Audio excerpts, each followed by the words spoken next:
Todo lo que tienes es de Jesús. Tu vida le pertenece al Señor. Tus posesiones, si tienes un vehículo, un terreno, una casa, todo eso le pertenece al Señor. Tu ropa, las bendiciones que has adquirido con el tiempo, tus hijos, tu familia. La Biblia dice que toda buena dádiva y todo don perfecto desciende de lo alto del Padre de las luces. Hay que reconocer que todo lo que tenemos le pertenece a Jesús. El otro día hablaba con un hermano y me dijo que se llamaba Manuel de Jesús y me encantó el nombre. Casi se lo quería copiar. Yo me llamo Francisco Javier, pero créame que me gustaría llamarme Javier de Jesús. El otro día puse una dinámica así en redes sociales. Javier de Jesús. Sigan ustedes, y los demás hermanos comenzaron en los comentarios a poner su nombre de Jesús. Carlos de Jesús. María de Jesús, Francisco de Jesús, Adriana de Jesús.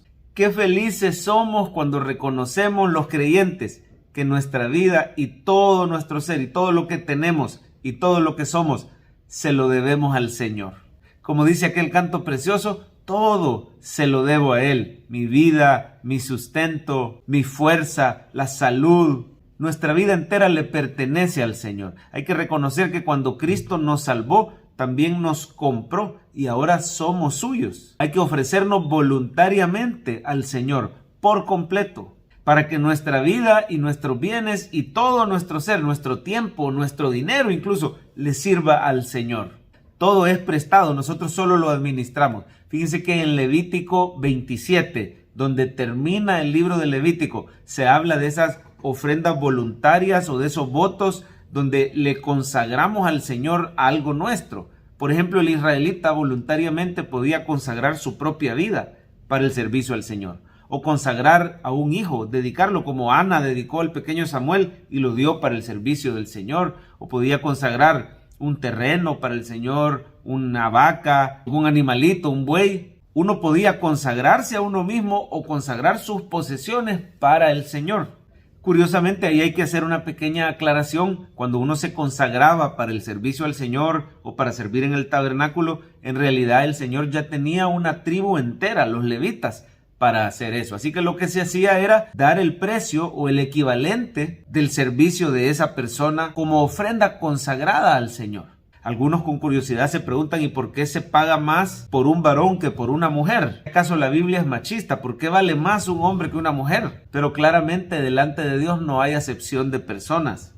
Él dice que somos iguales delante de Dios. Sin embargo, como se trataba de trabajos pesados, donde había que llevar utensilios del tabernáculo o llevar a cabo el sacrificio de animales y cargar cosas pesadas, entonces obviamente el trabajo manual pesado normalmente estaba a cargo de los hombres. Un hombre entre 20 y 60 años de edad estaba en su edad fuerte, en su edad útil. Antes de esa edad ya podían servir al Señor, mira el pequeño Samuel, y aún después de esa edad todavía podían ser usados por Dios grandemente, pero la edad más cara era entre los 20 y los 60 años.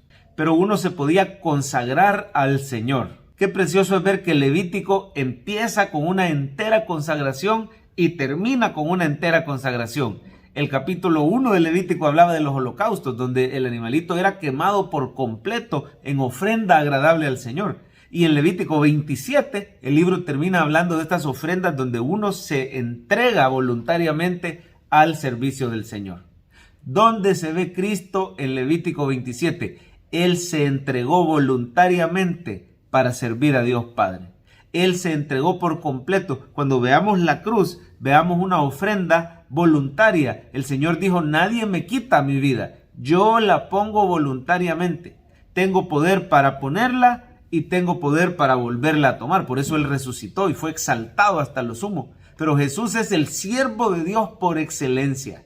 Él se entregó. Cuando veamos la cruz, veamos un holocausto, veamos un sacrificio donde Él derramó por completo, voluntariamente su sangre para salvarnos y por amor al Padre. El Señor glorificó al Padre en esa cruz. El Señor amó tanto a su Padre que fue obediente hasta la muerte y muerte de cruz. Debemos de ver en Jesús un ejemplo de servicio, de entrega total, de entera consagración, por amor a su Padre y por amor a nosotros. Así ahora nosotros, como Jesús, podemos entregarnos voluntariamente para servir al Señor.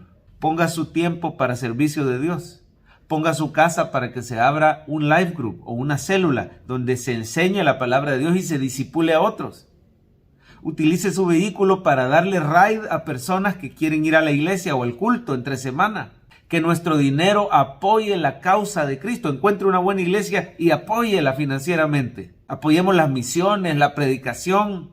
Usemos nuestro tiempo para conocer más al Señor en su palabra y para discipular a otros. Entreguémosle nuestros hijos al Señor. Y uno se pregunta por qué el pequeño Samuel sí fue recibido como un servidor. Bueno, porque era parte de la tribu de los levitas. Pero hoy en Cristo usted puede entregarle sus hijos al Señor, dedicarlos al servicio, por supuesto, llevarlos a que se congreguen, que vayan a escuela dominical, que reciban palabra, animarlos a que sirvan al Señor con sus dones. Debemos involucrarnos como familia en el servicio a Dios. No hay nada más precioso que un papá que sirve a Dios, una mamá que sirve a Dios, pero que también involucran a sus hijos, su vida entera, sus bienes, porque esa familia está reconociendo que son de Jesús y que todo lo que tienen le pertenece al Señor y es para gloria y honra de Él.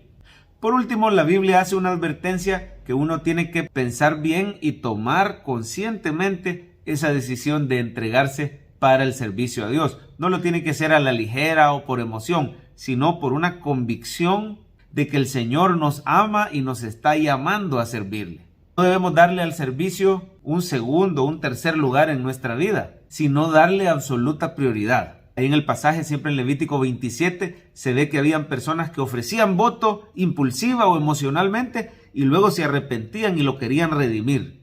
Y el Señor les da la salida. Tenían que pagar el precio más una especie de sobrecargo, una especie de multa para redimir o para recuperar su propiedad.